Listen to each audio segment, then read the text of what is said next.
Sageco. Présenté par Mathieu Takizala. Bonjour, bienvenue dans la chaîne francophone de Kinshasa avec l'émission Sageco. Sageco d'aujourd'hui, c'est un spécial entrepreneuriat, l'unité de mesure pour toutes les nations, aux États-Unis, en France, en Belgique. Nous savons très bien que l'entrepreneuriat apporte et l'innovation et le valeur salariale et l'apaisement social.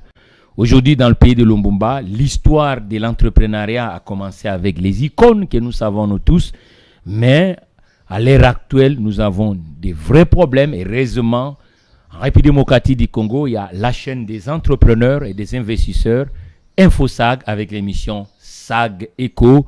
Aujourd'hui, focus, ça sera l'entrepreneuriat dans le secteur de l'automobile. Est-ce que ça peut être un vecteur de l'unité nationale ou le vecteur de la paix? Vous savez, la paix, on peut le conjuguer dans plusieurs façons parce qu'un homme qui n'a pas le travail n'est pas en paix. Parce qu'un homme qui n'a pas la maison n'est pas en paix. Un homme qui n'a pas de moyens de se déplacer n'est pas en paix. L'homme qui n'a pas d'électricité. Et tous ces éléments, c'est fait autour de l'entreprise. Dans ce plateau, celui qui est en face, c'est un habitué de ce plateau, M. Cyril Orson, et qui est, lui aussi, il pense beaucoup des développements autour de l'entreprise. Et pourquoi pas, c'est un politique. Bienvenue, cher Cyril. Merci encore une fois d'être invité sur votre plateau. Très content de vous revoir encore une fois. Voilà, aujourd'hui c'est un spécial, je suis en blé de travail, plus de cravate. Oui. On est rentré dans, on dit, les latins, beaucoup plus, costume, cravate. Oui. Les anglo-saxons, dings, on dit comme ça aux États-Unis. Et puis, le blé de travail. Ça symbolise l'entreprise. Du point de vue pratique, et il y a des éléments, ils vont nous mettre jetés sur le terrain avec une structure qui opère à Kinshasa dans cette ingénierie de l'automobile qui s'appelle SAG, Spécial Auto Garage.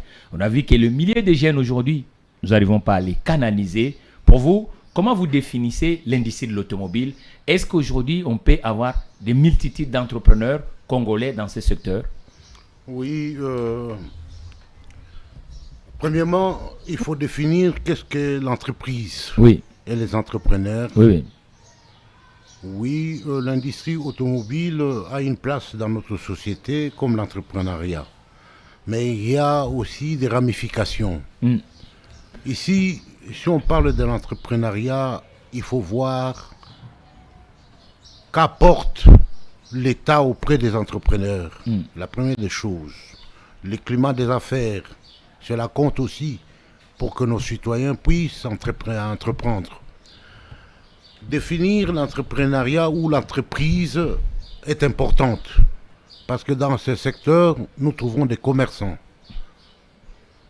nous trouvons des négociants, nous trouvons des trafiquants, des fournisseurs aussi. L'ensemble, nous appelons entreprendre, ce que veut dire l'entrepreneuriat. Les difficultés qui se posent dans ces domaines actuellement au Congo, c'est l'administration publique. La bureaucratie lourde, trop de taxes à payer, et cela empêche à nos compatriotes d'entreprendre. Dans d'autres pays dans le monde, les entrepreneurs privés sont accompagnés par les subventions de l'État. Je ne sais pas chez nous, à l'heure actuelle, où ça se fait ou ça ne se fait pas. Ce sont des questions que nous nous posons. Parler de l'entrepreneuriat en République démocratique du Congo, il y a plusieurs secteurs où nos compatriotes peuvent entreprendre. Ce n'est pas seulement l'automobile. Oui, l'automobile, c'est un secteur ou un vecteur qui facilite la mobilité des personnes et de leurs biens. Mais l'état actuel de nos routes en République démocratique du Congo pose problème. Vous pouvez amener n'importe quel type de véhicule actuellement en République démocratique du Congo. Cela vous posera des problèmes d'entretien. Il n'y a pas de bonnes routes. Et surtout, nous devons plus parler sur les routes tertiaires et les routes de dessert agricole. L'arrière-pays. L'arrière-pays. Parce que le Congo n'est pas Kinshasa. Nous avons le Congo profond, là où les paysans produisent. ils ne savent pas évacuer leurs produits dans les marchés. Et c'est la demande qui est l'automobile, comme ça actuellement, avec des grands camions de remorques qui font le pays dans le profond Congo et amènent le produit sur le marché. Aussi longtemps qu'on n'a pas de bonnes routes, nous n'allons pas parler de l'entrepreneuriat. Et je reviens encore une fois sur ce plateau pour dire que pour entreprendre ou pour faire quelque que ce soit, il faut qu'il y ait une bonne politique déjà établie. Aussi longtemps que les choses boitent, nous ne pouvons pas nous en sortir facilement. L'État vous dira qu'ils ont FOGEC. L'État vous dira que l'ANADEC existe. L'État vous dira aussi que Fonds de promotion industrielle existe. L'État vous dira qu'aujourd'hui, à l'heure actuelle, il y a ce qu'on appelle l'ANAPI, vous savez, l'agence sur le boulevard Albert Ier, qu'on appelle le boulevard du 30 juin aujourd'hui. Il vous dira que l'ANADEC est là. L'État vous dira que nous avons des institutions bancaires, qu'on dit 18 banques dans le système économique congolais. L'État dira aussi qu'il y a ce que nous appelons guichet unique pour avoir, on appelle en France CABIS, extrait le document qui prouve que vous êtes une entreprise immatriculée dans le greffe. Ouais. Et ici, on appelle dans le pays de Lumumba, j'aime bien tout citer les noms de Lumumba parce que chaque pays a une icône. Quand vous partez à Washington, on dit George Washington, Abraham Lincoln. Alors, en France, on dit De Gaulle, Charles de Gaulle ou François Mitterrand. Donc, c'est normal, mais chez nous, c'est qui fédère tout le monde. C'est l'excellent personnage de l'histoire congolaise, Lumumba, qui est connu dans toute l'Afrique. Pourquoi pas Etienne Tshisekedi? Oui, mais il faut, j'ai cité, on peut dire le docteur Etienne Tshisekedi, mais Lumumba, comme il a aussi quand même fédéré tout le monde, même je crois même le docteur Etienne, c'est que Lumumba avait fait des choses qui étaient utiles pour la communauté africaine. Alors, maintenant, vous allez voir que quand vous arrivez chez Lumumba, l'autre fois, pour créer une entreprise, ça prenait plus de temps. L'État a facilité que le guichet unique soit qu'à un temps record, l'entrepreneur ou le commerçant, vous avez bien défini dans ce plateau, puisse avoir les éléments. Chez les banques, ils disent que les entrepreneurs actuels en Pio-Mokati du Congo, les projets ne sont pas bancables, entre guillemets. Chez les entrepreneurs, ils disent que le banque prête à compte-goutte. Il dit le taux d'intérêt exagéré. Si vous pouvez rapprocher encore les entrepreneurs et dire trop d'impôts, l'impôt dit il y a beaucoup d'impôts et puis avec une concurrence déloyale. Vous êtes politique qui ne commence pas aujourd'hui, qui a connu l'azarisation et qui a connu les différents épopées de l'activité marchande dans ce pays. Et vous vivez dans un pays qui est le carrefour de l'Europe. Qu'est-ce que le Congo doit faire aujourd'hui pour que les uns et les autres ne soient pas ce que nous voyons aujourd'hui? Parce que les politiques, ils donnent leurs raisons, les banquiers, ils donnent les raisons, les entrepreneurs aussi, pareil, ils disent non. Ceux qui achètent, les consommateurs disent aussi non, l'homme congolais, il ne faut pas le faire confiance. Mais vous, en tant que politique stratège, qu'est-ce qu'on doit faire aujourd'hui que ça soit puis les uns et les autres qui se fait plus confiance aujourd'hui en République démocratique du Congo? On doit faire quoi concrètement? Il faut des réformes profondes. Nous n'avons pas de banques qui appartiennent à l'État congolais aujourd'hui. Les banques sont étrangères. Toutes ces associations que vous venez d'énumérer... La FEC aussi existe, la FEC, oui. Ça existe que des noms et les prêts aux entrepreneurs locaux. C'est fait au tri. C'est-à-dire, il faut graisser la pâte, il faut avoir un parrain pour avoir accès à un crédit. Je me rappelle bien, à l'époque, on avait la NESA avec Mbemba Saolona et autres. Qui est la FEC aujourd'hui? Oui, qui est la FEC aujourd'hui, qui n'existe que 10 noms, d'après moi.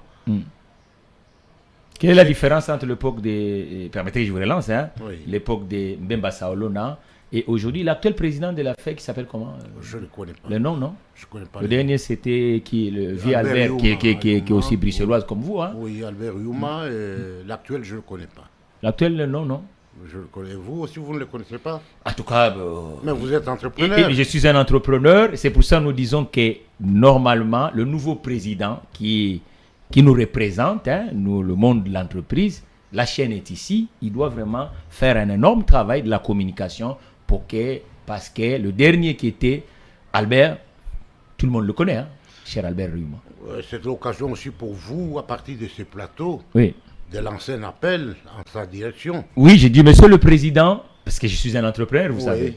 Monsieur le président, regarde la chaîne des entrepreneurs, vous qui incarnez, parce que les gens qui l'ont précédé, c'était des grands noms. Oui. Et ces gens-là, même à Lufutoto, les gens les connaissaient. Oui. Et je demande vraiment à l'actuel président de la FEC, je sais que c'est un ancien de la FEC aussi, vraiment de faire ce travail que nous puissions connaître qu'est-ce qu'il pense pour le mouvement de l'entreprise démocratique du Congo. Et le plateau est là, de Sageko. On peut se déplacer même jusqu'à la FEC, à faire un plateau avec le président. Je crois, les amis qui sont à la FEC, j'enverrai cette émission qu'on est en train de faire. Le président, si la semaine prochaine on peut le recevoir, ce sera quelque chose d'important. Merci bien. Vous avez parlé de banques, vous avez parlé de toutes ces associations. L'ANAPI comme l'FPI. Il y a 4 ou 5 ans passés, ce que nous avons entendu là-bas, c'est autre chose. Oui. Ce sont les grands humains qui se donnaient l'argent, qui prenaient l'argent là-bas. Les petits entrepreneurs n'approchaient même pas. Il y a des choses que aujourd'hui l'État congolais doit se pencher beaucoup là-dessus. Et surtout en ce domaine de l'entrepreneuriat. On nous a ravis tout par les étrangers. Les entrepreneurs locaux n'ont pas de place dans le marché ici. Le cas des SAG Automobile, c'est une entreprise qui pouvait aider l'État congolais dans l'entretien de ce véhicule, le char automobile de l'État. Même devenir pour l'industriel congolais, la batterie pneumatique. Oui.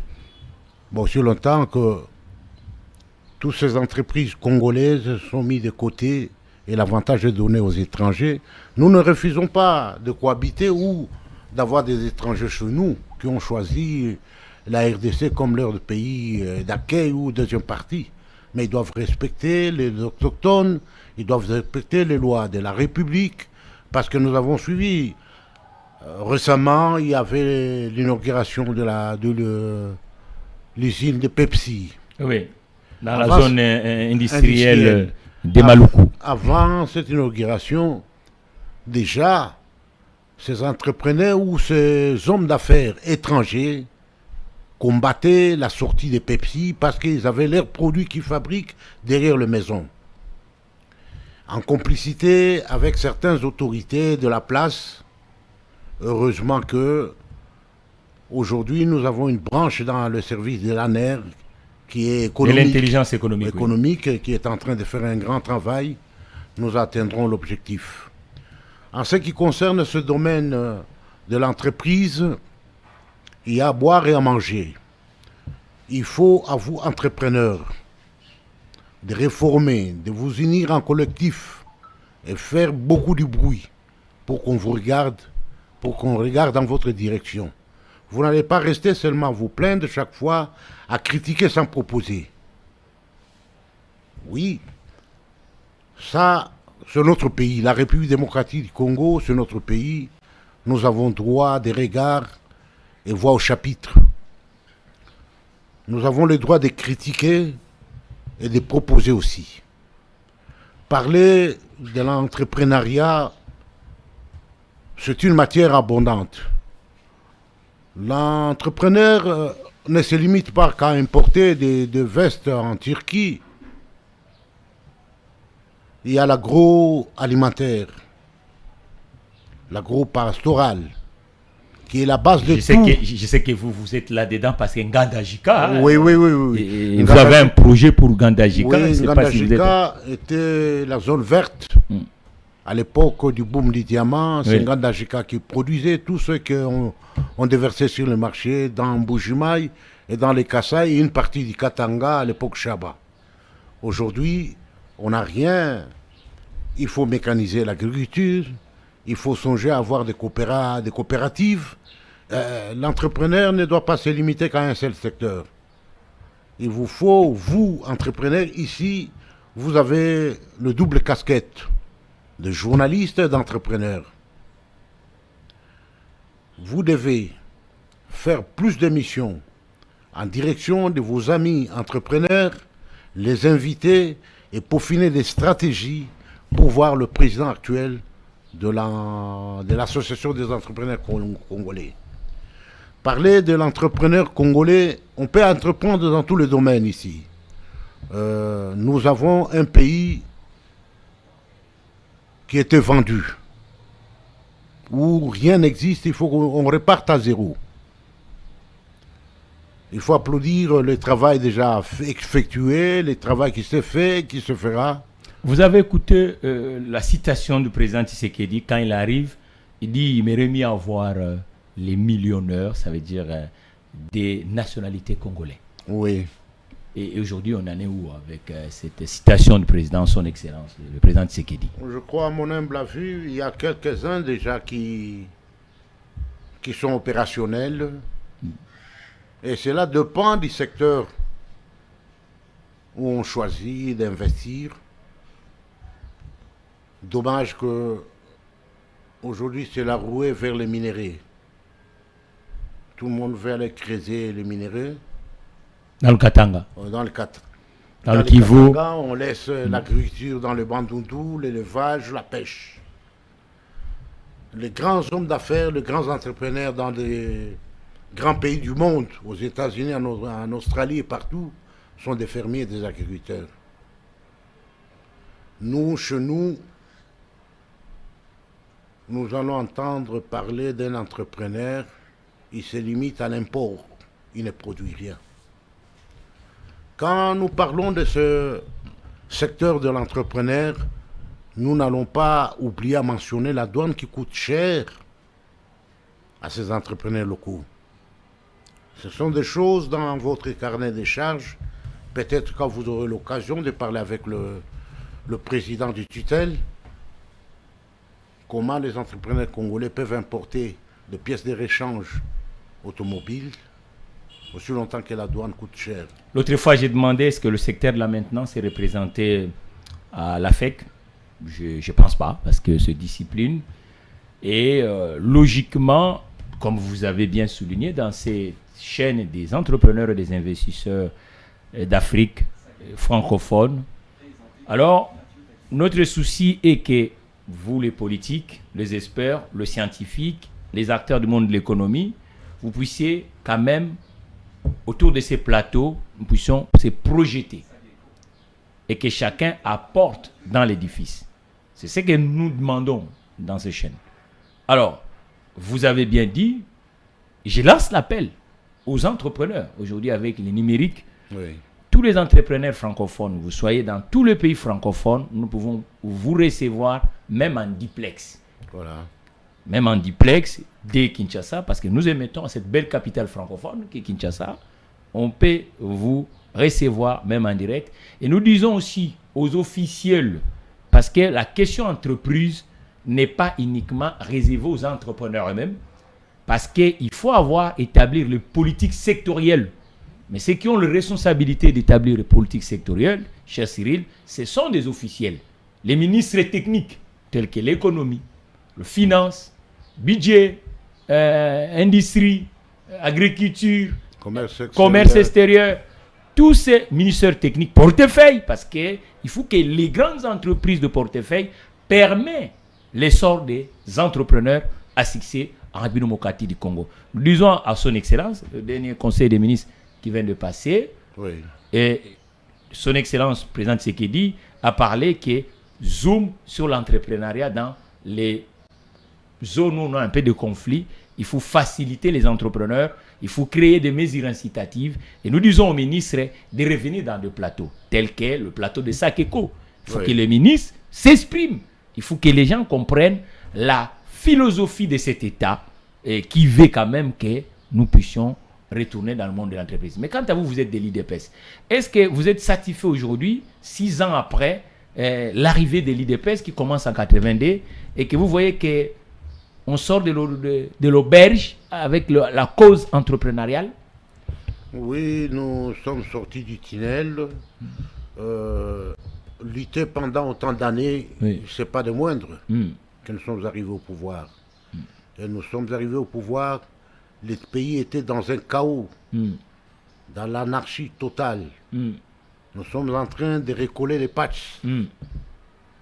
Il faut féliciter son Excellence, Monsieur le Président de la République, Félix-Antoine Tshisekedi, du travail mené jusqu'à ce point aujourd'hui. Notre pays, la République démocratique du Congo, c'est un continent. Vous n'allez pas comparer le Congo au Rwanda, au Gabon, à Lesotho et autres pays du continent. Nous sommes aujourd'hui à peu près 120 millions d'habitants, avec des routes délabrées pendant 18 ans. Mais c'est aussi une opportunité d'affaires, hein, des routes délabrées. Oui. Et tout ça, ce sont des entrepreneurs qui doivent préparer des cahiers des charges, discuter autour de ça, parce que tous ceux qui sont passés avant vous, les nouveaux entrepreneurs d'aujourd'hui, n'étaient que des mafias.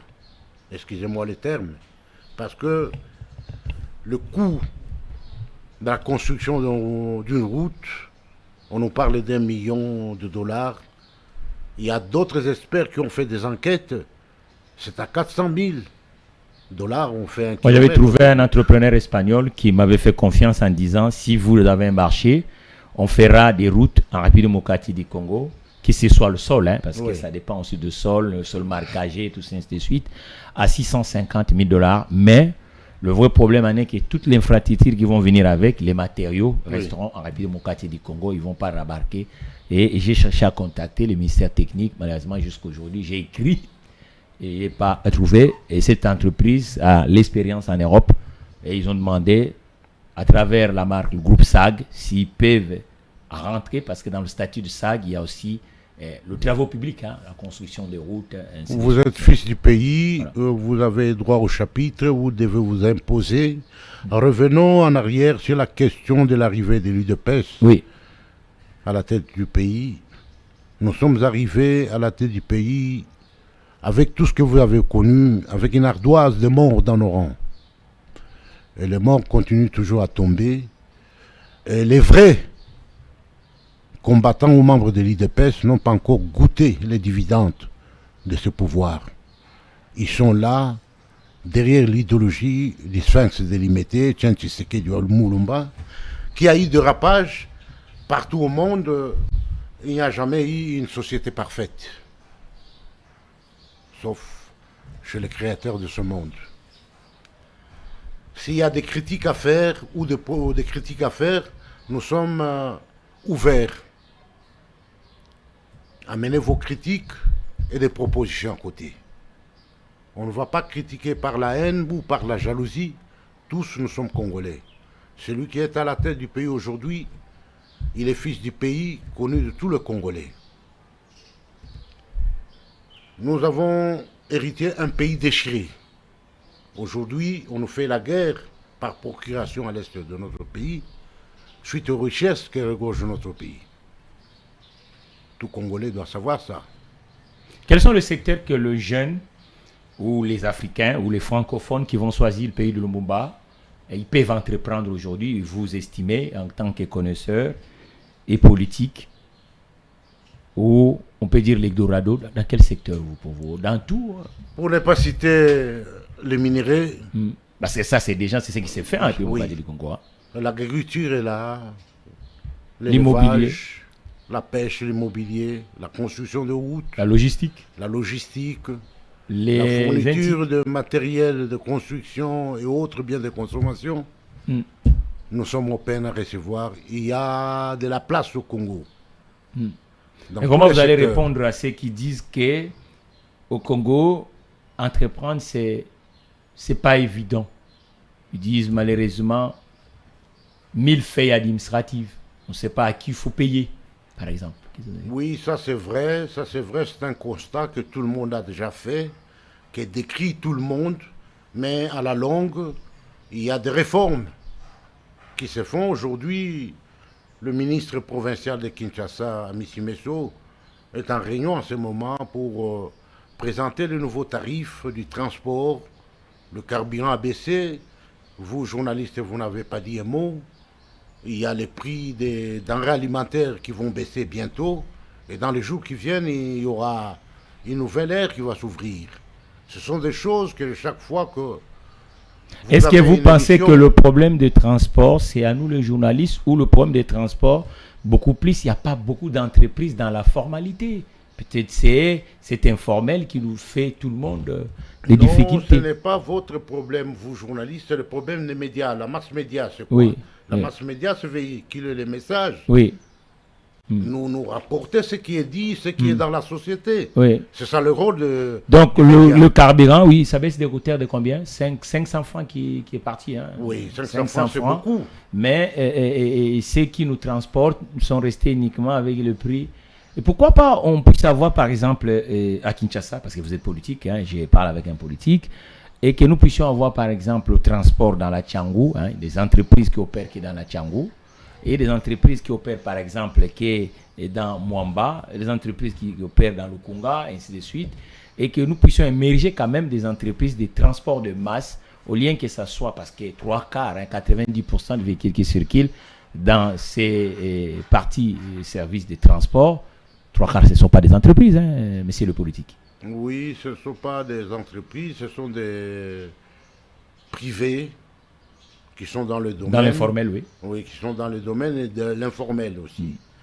En ce qui concerne les prix, je ne suis pas spécialiste de l'économie, mais à ce que je sache, tout ce monde-là avait déjà un stock acheté au prix du passé.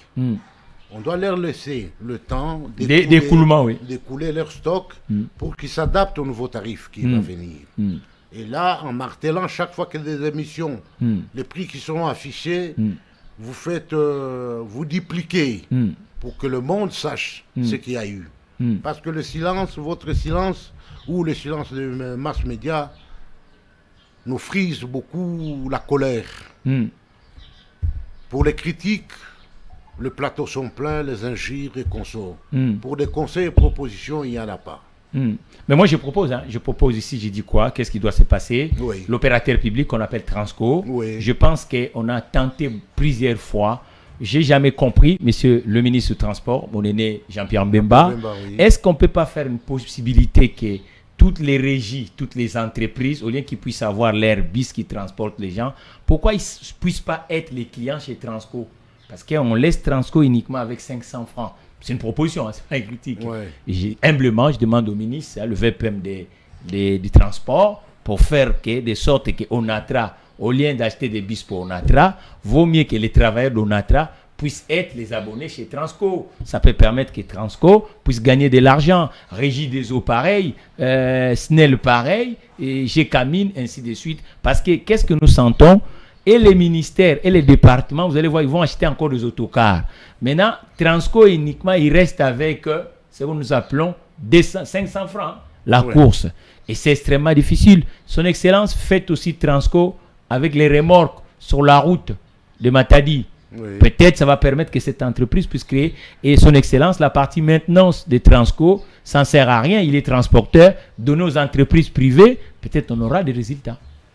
Vous allez peaufiner votre carnet des charges, vous voyez. Voilà, c'est ce que nous disons. Vous avez dit que le média ne propose pas, mais je viens de proposer. Oui, c'est une bonne idée, c'est une bonne idée. Nous avons un problème toujours dans ce domaine des transports. Nous avons parlé ici de routes. Nous manquons de routes. Kinshasa est saturé. La démographie n'est pas celle qui était il y a 10 ans, 20 ans. 20 millions d'habitants, dit Kinshasa? Oui, à peu près. Combien de routes, des kilomètres de routes bitumées à Kinshasa? Ça ne dépasse pas 50 kilomètres. Hein. Toutes les routes qui sont à Kinshasa, là, ça dépasse quoi? 500 kilomètres Kinshasa? 300, 400, je crois. 300, 400 kilomètres depuis la colonie. Et ça, c'est le tracé colonial. Hein. Le tracé colonial, il y a les travaux qui se font à Mitendi. Ah, ça, c'est. Et là, c'est le tracé 64 ans après, quoi, en fait. Hein, ah oui, 64 ans, il faut féliciter. Voilà. Parce que combien de kilomètres? 60 kilomètres, hein, le rocade de Kinshasa. C'est une première, c'est une première, parce que là, on vous restez uniquement Albert Ier, Lumumba, pas encore bypass, le contournement, le périphérique de Kinshasa. Là, il faut dire Fatih Béton. Voilà. Ah, mais non, mais non, c'est la continuité de l'État, on peut dire ça. Ah, même, tu dis Fatih Béton. Oui, mais non, la continuité de l'État. Non, avant lui, il y avait des gens, mais oui, ben, ils il fait son fait travail. la même chose. C'est la continuité de l'État. Mais tu dis seulement Fatih Béton, ça coûte rien. Non, mais c'est son excellence, mais c'est ce qu'il dit. Donc, logiquement, aujourd'hui, c'est la continuité de l'État. Voilà. Est-ce que voyez-vous que, à ce qui concerne le système de réseau routier congolais, pourquoi pas on confie au privé, parce que l'autoroute jusque-là, 64 ans après, il n'y a pas d'autoroute. Vous dites aux commerçants ou aux journalistes, mais nous ne sommes pas comme vous, hein, nous prenons le transport, nous déplaçons. Pourquoi on n'essaye pas de faire, par exemple, vous savez, Congo Airways. Congo Airways, à l'époque, Matata Mponyo, qui était le premier ministre, ils ont essayé de faire ce qu'on appelle montage économique, c'est-à-dire que les entreprises de portefeuille et le privé ont créé une concession et ils ont mis comme des associés pour créer Congo Airways. Mais aujourd'hui, avec les déficits routiers que nous avons, moi j'ai évalué l'autre fois avec un économiste ici, ça faisait 40 milliards ou 50 milliards à peu près, hein, pour que nous puissions avoir plus de kilomètres de route en route nationale. Pourquoi vous les politiques, on ne fait pas de sorte que du public privé et qu'on peut confier 100 km à un groupe d'une dizaine d'entreprises privées et ils mettent un péage? Pourquoi ça l'État va gagner toujours? Mais il y a question d'identifier des sociétés, des entreprises sérieuses avec qui il faut travailler. On ne va pas prendre les gens à la volée comme ça, on les confie de l'argent et demain matin, ils s'éclipsent. Mais c'est là où vous allez créer aussi des grands entrepreneurs. Vous dites qu'il faut qu'on puisse avoir des entrepreneurs. Mais dans des secteurs comme de la route, si on le confie, si on les responsabilise, j'avais encore une autre idée, parce que là on parle aujourd'hui que de l'entreprise. Prenons par exemple, on avait TP. Vous connaissez TP, qui faisait la logistique de l'État. J'ai écrit même à l'époque pour que l'entreprise que je préside, qui est SAG, puisse être alliée des TP. Au lieu que cette maintenance de l'État, soit vous savez comment ça passe aujourd'hui, et que TP puisse continuer toujours à gagner de l'argent autour de l'État, mais avec un allié local, un allié national qui maintient aujourd'hui les véhicules, et que cette entreprise puisse se développer et montrer toutes ses ingéniosités. Ce genre de projet, il faut rapprocher des entreprises qui sont déjà sur le terrain, vous les politiques. L'incombant est que les gens qui sont assis derrière le bureau, à chaque fois qu'on propose ce genre de projet, ils s'accaparent de ces projets, ils créent une société écran directement. Sa deuxième femme, sa sixième concubine, on leur donne le marché, mais ils n'ont pas l'idée, ils ne sont pas dans l'affaire, ils n'ont pas conçu le projet.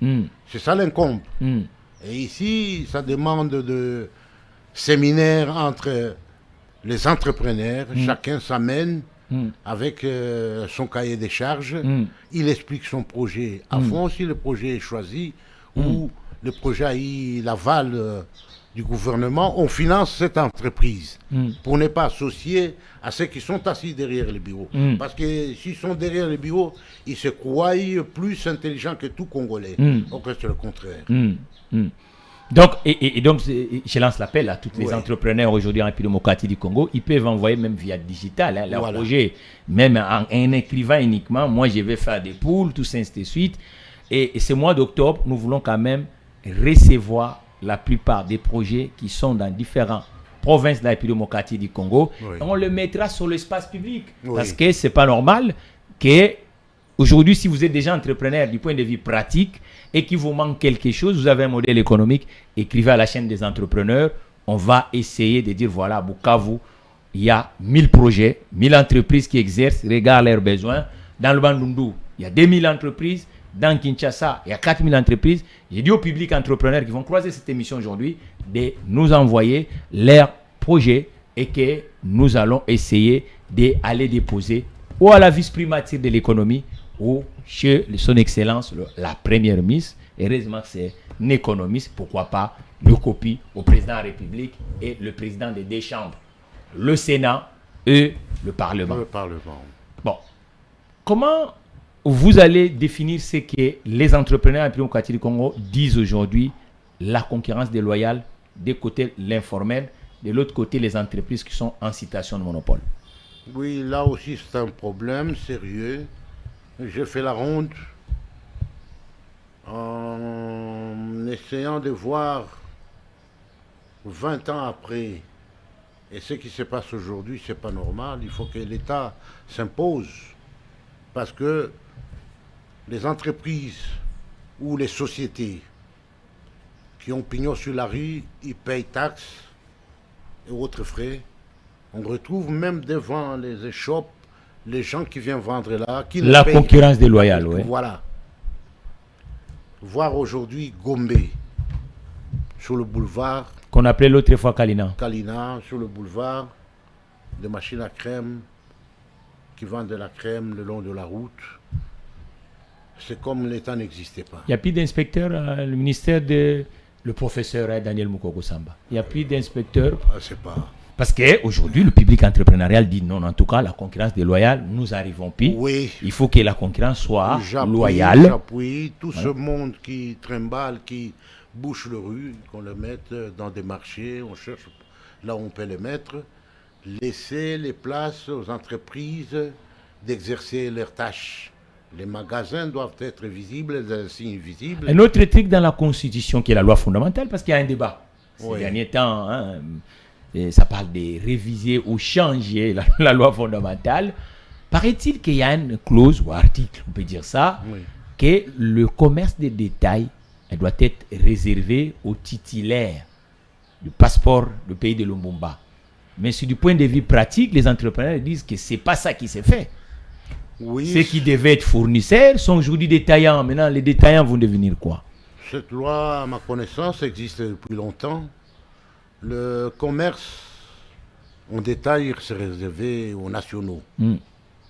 Aujourd'hui, on voit des Chinois qui font des beignets sur la rue. Est-ce que c'est la faute de ces compatriotes-là qui ont choisi le Congo comme un pays d'agir? Non, c'est notre faute à nous, à nos autorités locales. Ils doivent avoir l'œil sur tout ce qui se passe dans le pays pour que les citoyens aient de l'espace pour respirer, entreprendre. C'est ça, c'est ce qu'on nous dit, entreprise. Mais on doit être dans le cafouillage avec les étrangers qui amènent le produit. Et nous, les nationaux, nous ne savons pas où mettre la tête. On doit faire la part des choses. Mais non, mais le monde est compétitif. Hein. Vous ne devez pas se plaindre, vous devez être compétitif. Oui, le monde est compétitif. Ici, c'est chez nous. Partout, j'ai circulé le monde, j'ai visité le monde. Certains domaines, c'est réservé aux nationaux. Oui, c'est comme en France, Sans vous ne pouvez pas être biraliste si vous n'avez pas le passeport français. Voilà. Donc, il y a certains, vous ne pouvez pas travailler dans les zones aéroportuaires si vous n'êtes pas titulaire des nationalités. Voilà. Hein? Donc, et c'est ce genre des choses que vous invitez aussi que le Congo puisse donner applique cette loi. Du point de vue pratique, donc. Oui, oui. Parce que les textes sont là. Les textes sont là. Mais qu'est-ce qui empêche que les textes ne soient pas appliqués?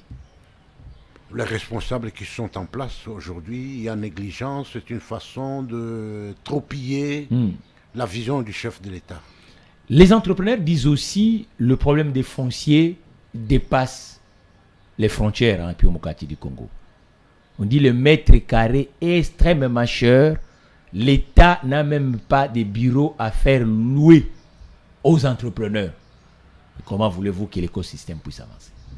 Il y a boom immobilier aujourd'hui. Toujours dans le côté de l'informel, du côté voilà, de l'informel. Mais pourquoi l'État n'investit pas tant dans le pépinière d'entreprise où un jeune qui commence à Gandajika peut louer un petit bureau avec Internet, tout ça, à des prix subventionnés de l'État? Pourquoi l'État n'investit pas là-dedans? À part créer un ADEC, toutes ces organisations qui permettent à accompagner l'entreprise, le mouvement de l'entreprise au pays, mais on voit que le côté du logement professionnel, vraiment les entrepreneurs congolais disent, en tout cas là-dedans, il y a encore, la route est encore longue, on dit. Je vous invite aussi là à les toquer à la porte du ministre des Affaires foncières, de l'Habitat, qu'ils voient. Ce sont des propositions que vous pouvez leur fournir, afin de construire des immeubles que l'État loue aux individus. Ça existe partout au monde. Comme aussi des entrepreneurs privés peuvent aussi construire des immeubles, meubler et le faire louer aux entreprises et à l'État aussi. Ça existe. Mais c'est une négligence de notre part, c'est une négligence de la part du gouvernement. La faute est partagée. Oui. La faute est partagée. Il y a négligence. Mais nous avons un pactole. Normalement, vous avec moi, on vient dans des pays un peu avec une habilité d'organisation, on peut dire ça. Hein, oui. Ça pour éviter de dire développé. Oui. Alors, nous voyons que les banques d'assurance ont un rôle. Beaucoup des logements professionnels ou les entrepôts ou les bureaux, c'est l'investissement qui s'est fait par la banque d'assurance, par exemple, AXA et toutes ces banques. Mais la nôtre qu'on appelle Sonance, pourquoi il n'investit pas dans le pactole qui reçoit là pour les assurances? Pourquoi il n'est pas promoteur de construire des logements professionnels? L'argent qui rentre à la Sonance, le Congo fait quoi avec? Je ne sais pas répondre à cette question parce que les experts ou les gens qui travaillent dans le domaine à l'assurance, ils doivent avoir un cabinet des experts qui étudient certains projets, qu'est-ce qu'ils doivent faire avec cet argent. On avait vu l'autre fois un agrimé sortir dire que non, il travaille à la banque, à la Sonance, il s'est acheté un immeuble à la Gombe, mais on n'en revenait pas. Combien touche un agent de la Sonance? Oui. Mais on avait pris comme exemple ce secteur de l'automobile. Et dans la maintenance, quand vous êtes à Bruxelles, le premier client des garagistes, c'est l'assureur. Ouais. Mais pourquoi dans le pays de Lumumba, les garagistes ne cohabitent pas avec l'assureur? Bon, ce sont des questions de compréhension. Les assureurs doivent travailler en synergie avec les garagistes. Vice-versa, vous pouvez créer un climat d'affaires qui répond aux normes. Parce que les garagistes, je ne sais pas qu'il y en a combien. Il n'y en a pas tant dans la ville de Kinshasa. À un moment, je me suis... Parce que parler du garage, ce n'est pas ces garages que nous trouvons. Non, des garages structurels. Des garages structurels. Oui. Mais 3/4 des garages structurels tenanciers des capitaux locaux n'ont pas de contractuels. Mais le contrat, ça devait être la banque d'assurance, ça devait être des banques, des dépôts. Ça devait être aussi, par exemple, le CNSS, la cotisation sociale. Mais aujourd'hui, la plupart de ces garages attendent même le citoyen lambda venir déposer le véhicule. Coup de chapeau, je crois qu'ici, je te dis que tu es le porte-étendard de ce domaine. Voilà, prends le bâton de pèlerinage, engage-toi dans cette voie, tu trouveras gain de cause.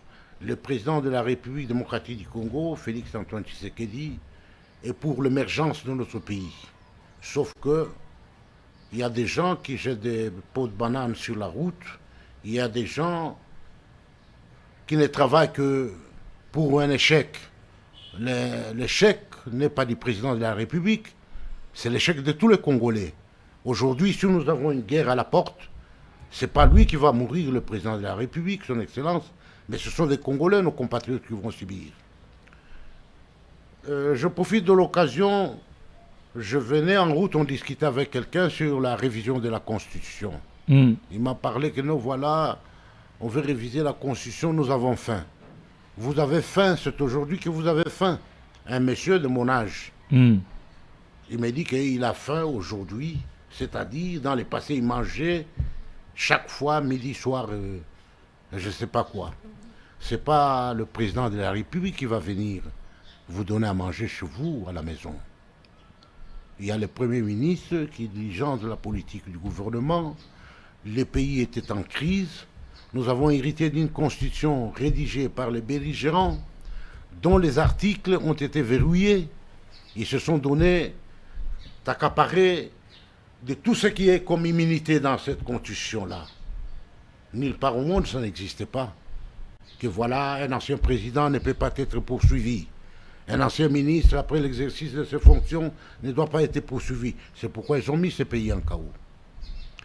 Il faut une révision de la Constitution adaptée aux réalités congolaises. Quels sont les articles où il faut changer? Nous allons tout d'abord à la première article. Là, on parle de nationalité pour être candidat président de la République, à l'époque même d'Isaïr. Nous allons revenir avec ces sujets, congolais, avec d'autres compatriotes pour le sujet de révision. Vous allez débattre dans ce plateau, ça sera le plateau des sages politiques. Mais quand pour aujourd'hui, 30 secondes, parce que là, nous atterrissons pour est-ce que l'entreprise peut être la solution pour la paix et l'unité nationale en République démocratique du Congo? Oui. La caméra est là. S'il y a du travail, tout le monde s'occupe à faire quelque chose. On n'aura pas les Koulouna dans la ville. on n'aura pas ces guerres. S'il y a du travail, il y aura cohésion nationale. Chacun va qu'à son occupation. À la fin du mois, il a son base, il a son salaire. Si c'est l'entreprise privée, il fait son carnet, il fait son cahier comptable, il paye les ouvriers. On va rester là, peinard, tout le monde vit dans son coin. L'entreprise est aussi un secteur, un vecteur de paix dans un pays. Sans entreprise, on se livre au banditisme, on est rebelle, on est à gauche, on est à droite. Voilà. L'État se prive de beaucoup de ressources parce que ces ressources sont autour de ce qu'on appelle les agents économiques privés et particuliers, les taxes et les impôts. Nous vous remercions, cher Cyril, pour avoir honoré ce plateau de SAG Eco pour une même fois. La semaine prochaine, on sera encore autour d'un sujet parce que... Voilà, SAG Eco d'aujourd'hui, c'est spécial l'entrepreneuriat des jeunes, l'entrepreneuriat dans le secteur de l'automobile. Mathieu Takizala, l'entrepreneur, le présentateur des émissions économiques. Aujourd'hui, on est arrivé sur le terrain. Je vous ai dit que ce mois d'octobre, nous allons parler beaucoup plus de l'entrepreneuriat et tous les secteurs qui peuvent aider la République démocratique du Congo à revenir dans le bon chemin. Tout à l'heure, avec mes invités dans le SAG Eco, nous allons parler de l'entrepreneuriat et j'ai voulu faire déjà un tour dans cette société congolaise qu'on appelle Spécial Autogarage, qui est spécialisée dans la maintenance et la réparation. Vous avez vu que je suis habillé en bleu de travail parce que c'est par le travail que les gens avancent, à part le casquette que vous connaissez dans le plateau de télévision. Je suis celui qui essaie de parler beaucoup plus de l'entreprise, parler beaucoup plus des hommes, les métiers qui peuvent valoriser la République démocratique du Congo. Si vous êtes un chef d'entreprise de la République démocratique du Congo, n'oublions pas à nous contacter la chaîne des entrepreneurs et des investisseurs qu'on appelle InfoSAG avec l'émission SAG Eco ou l'émission Business francophone tout à l'heure avec mes invités. Quant aux entrepreneurs de la République démocratique du Congo, continuez à liker, partager, suivre l'émission qu'on appelle SAG Eco. C'est là où on parle de l'économie, c'est là où on parle de tout. Et regardez, vous devez faire confiance à ces genres d'initiatives qu'on appelle Spécial Autogarage. Vous devez avoir vraiment confiance parce que Larry, vous n'allez pas être. La place est libre, la mine est seulement la ventiler déjà. On va mettre dans la salle pour ça, bon. Qui m'a dit que vous avez dit na moi vous présentez ma salle. Résultat awa mbonande mais tout le ça la traité ya boîte awa mbonande ça le mandat ya bien. Voilà. Tout le monde est en média kawa. Pour ça ça mon constatation déjà que ça le bien que ça la nakati. Ah bon. Donc Aningala et le revenu ni meilleur à la carte mais si la programme de du Congo va yoki pour le Congo. SAG Eco. Présenté par Mathieu Takizala. SAG Eco.